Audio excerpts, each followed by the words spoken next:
You are listening to the Slow Living Podcast, and I'm your host, Stephanie O'Day.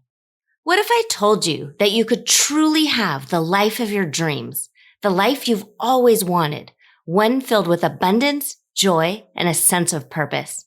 It's absolutely possible, and I see it each and every day with my coaching clients. It all starts with learning how to slow down. You deserve to live the life you've always dreamt about. Let's get started.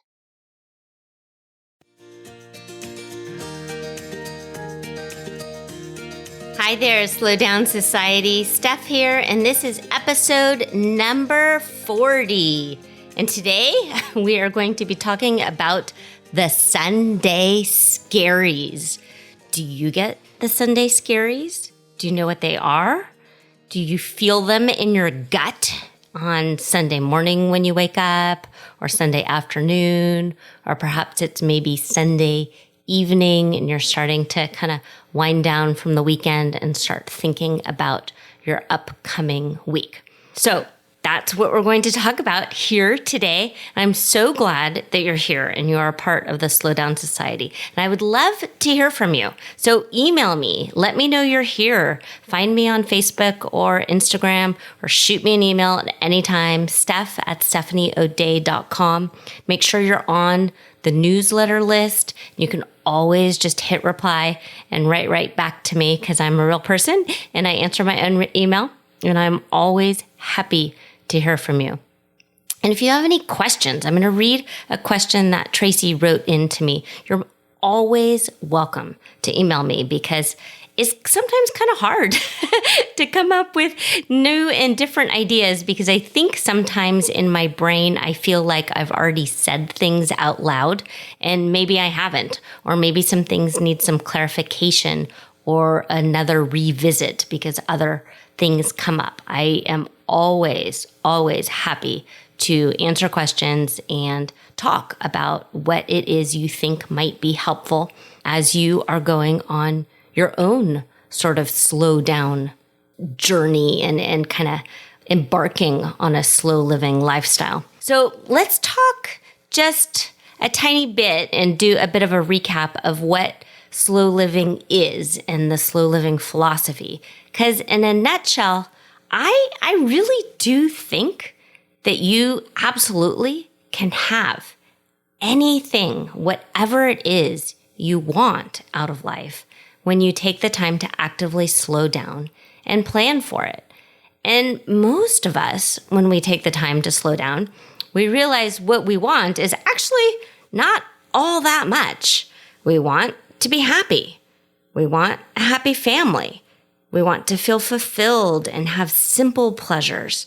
Because when you take the time to slow down and you really go within and uncover the deep root of your inner desire, it doesn't have all that much to do with fancy cars or yachts or expensive jewelry. It has to do with feeling calm, at peace, relaxed, feeling free from worry and stress. And sometimes that's really tricky when you have bills to pay and children to care for and a mortgage payment and a job with a boss who expects you to show up, even if you don't want to. So how do you align a slow living, calm, peaceful mindset and outlook on life when you have to go to work? And that's what we're going to talk about today with the Sunday Scaries. How do you keep doing the things that you have to do when you don't want to? And what if you're in a job that doesn't necessarily fulfill you, but it pays the bills and it puts food on the table? So how do you get to a point where these two sort of differing feelings and ideas aren't competing with each other? And this is just such a great thought, and it goes together with an email about the Sunday Scaries. And I'm just going to read it word from word. I got it a few weeks ago from a reader named Tracy. Hi, Stephanie. I have a question about how to stop having the Sunday Scaries. I work 4 days a week and do 10-hour days. My weekends are filled with chores, church, kid activities, and helping my in-laws. Even though I have every Friday off, I never seem to get all the things done that I want each weekend, and by Sunday afternoon, I have a very bad case of the scaries. How do I keep this from happening each week? Thanks for your help. And then it's signed Tracy. Oh, Tracy, I definitely feel this for you. And I wish I had a magic wand to just sort of ta-da and wipe it all away for you or magically erase it. I do have some advice though, and I want you absolutely to definitely know that you are most certainly not alone. So the Sunday Scaries is kind of a newish term, and it pops up on the internet and in a lot of social media and internet memes. But I in order to properly prepare for this particular episode and to sound like I know what I'm talking about, I did Google it. So according to the Cleveland Clinic online site, this is the actual definition of the Sunday Scaries. And this is a quote from a psychologist. So her name is Susan Albers, and she's a psychologist. And she says that the Sunday scaries are feelings of intense anxiety and dread that routinely occur every Sunday. They often start in the late afternoon and continue into the evening.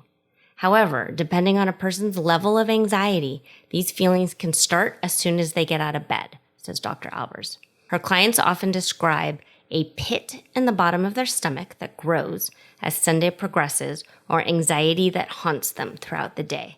And the Sunday scaries can snowball into physical manifestations such as a racing heartbeat, sweating, difficulty breathing, trembling, upset stomach, trouble sleeping, headache, and in extreme cases, depression or a heart attack. So according to Dr. Albers, the Sunday scaries are common and are triggered by the end of a weekend approaching and us, people, anticipating our return to work. She says that when people start to make their to-do lists or contemplate upcoming responsibilities, the transition from relaxation, which happens on the weekend, to work mode can be a very tough turnaround. The Sunday scaries are fairly common, and most people have experienced them at one point or another. It's a normal reaction to adjusting to different roles and change. However, it is not a clinical diagnosis. I like that part. It is not a clinical diagnosis. So, Tracy, how does this relate to you? And how can you help make yourself feel better?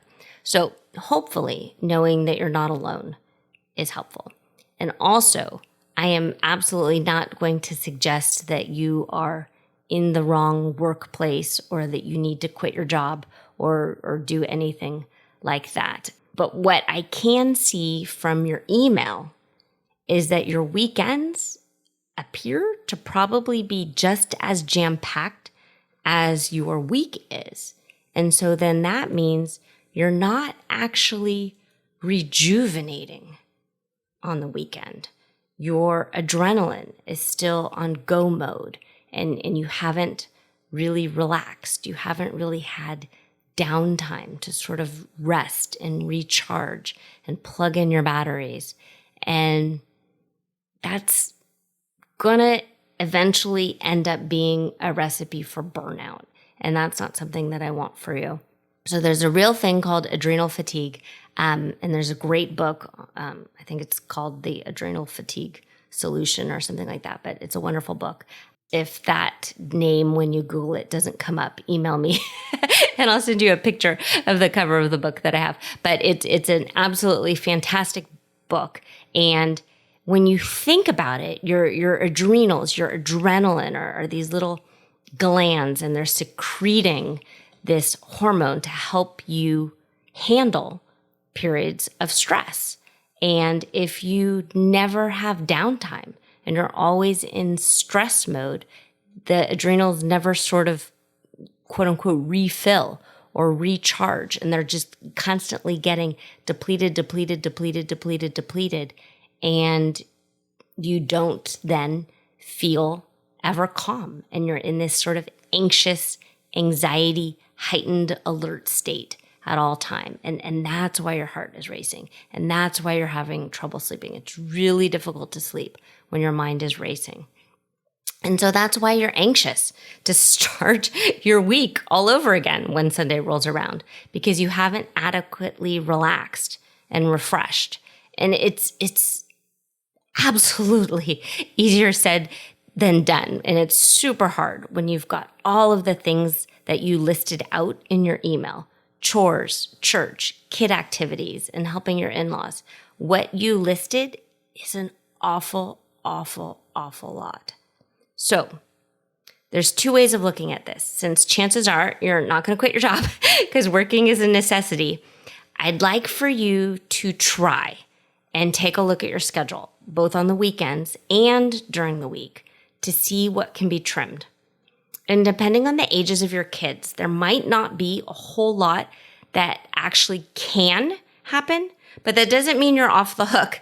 And and it doesn't mean that I don't want you to take a look at your schedule, because first off, children grow. Everything changes. So right when you're in a new normal, or you think there's a new normal, something changes. There's a new kid activity, or there's a growth spurt, or there's something else that happens. So paying attention and sort of reassessing on a regular basis needs to happen. And so the first thing you listed out was chores. So what chores are these? Are they super important to do, or are they things that you just think you need to do? Is there anything on this chore list that can get delegated or removed? Is there anything you can simplify or outsource? Is there any way you can incorporate just a tiny bit of you time while you're perhaps working on one of these chores? So as an example, for instance, I love to listen to books on tape or binge listen to podcasts when I'm doing yard work. So I have a rotary mower and I like to mow the front lawn. It's definitely a chore. I think sometimes my neighbors look at me like I'm nuts, like, why don't you have a gardener? Or why haven't you outsourced this? Or why isn't your husband doing this? But it's a chore that I actually look forward to because it's a bit of me time. And I put my earbuds in and I am all sort of alone in the world while I go through the garden and pull the weeds and do the chores. If gardening is not your thing, maybe it's laundry, maybe folding laundry while watching a cheesy Hallmark movie or catching up on your favorite show. And yes, you're doing a chore, but maybe you're drinking a cup of tea or having a bit of Chardonnay in the afternoon while you're folding the laundry. So see if there's a way that you can incorporate just a bit of something for yourself.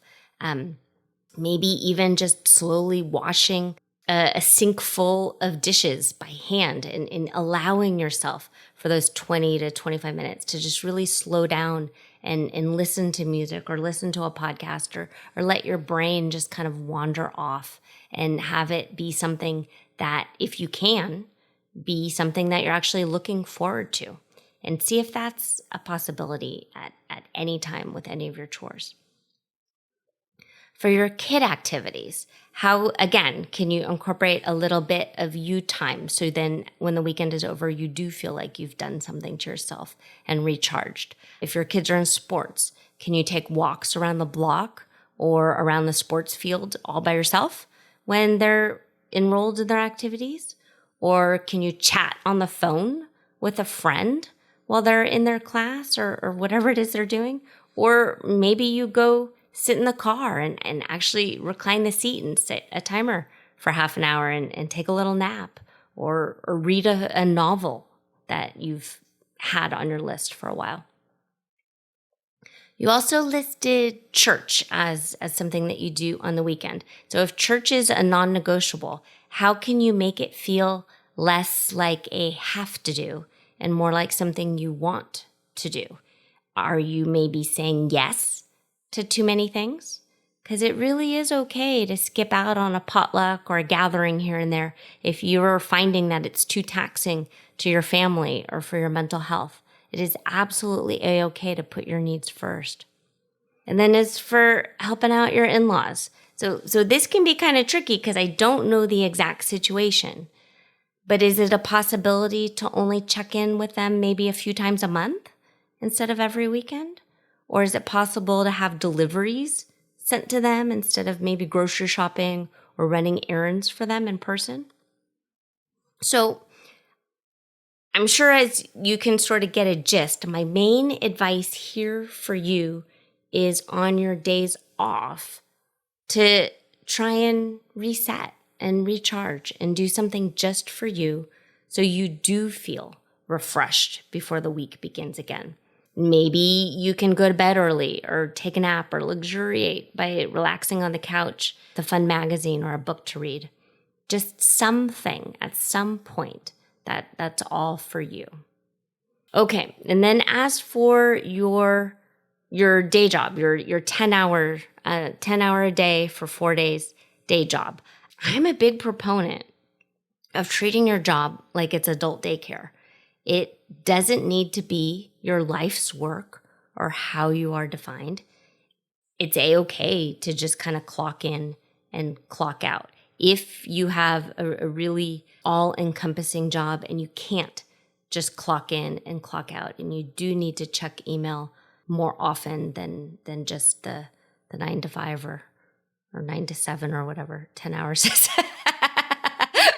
What is, I don't even know what the math is on that if you're working 8 to 5. But do what is right and see if you can sort of protect your boundaries just a little bit there. Maybe while you're there, try and find a way to sort of do a little bit of self-care and maybe make it a game where every hour an alarm goes off and you're going to drink a glass of water. And then because of that, you're going to automatically need to take more trips to the restroom. And depending on your office setup, maybe you visit a restroom on a different floor, on a different part of the building. So then you get more steps in and see if you can kind of make a game out of self-care throughout the day. As far as setting yourself up each morning, I am a fan of getting up earlier than you need to get up. So then you have time to sort of center yourself and journal and meditate and set an intention for the day. I love that for myself, and I love that for you. So if anybody has any other advice for Tracy, if you're out here and you're like, gosh, Steph, you forgot this great big huge thing and it's really important and I think Tracy should know about that, tell me and I will pass it along to her. You can email me at any time, tag me on Instagram or Facebook. Absolutely. If you have any other thoughts or questions, just let me know and I'm happy to try and answer. Because the fact is, none of us have ever lived the day we're living before, and we've never been the age we are right now, and we've never had these own particular thoughts and feelings and ideas that we're having right this second. And if something pops out at you and you think it can be of help, I would happy to pass it along. And a good idea is a good idea, no matter what. So, okay, I hope that helps just a bit. If you've got your own version of Sunday Scaries and you think you can find a way to sort of slow down those intrusive thoughts and keep the anxiety from bubbling up, please let me know. All right, Slow Down Society, you take care, consider yourself loved and hugged, and I will see you next week. Bye-bye.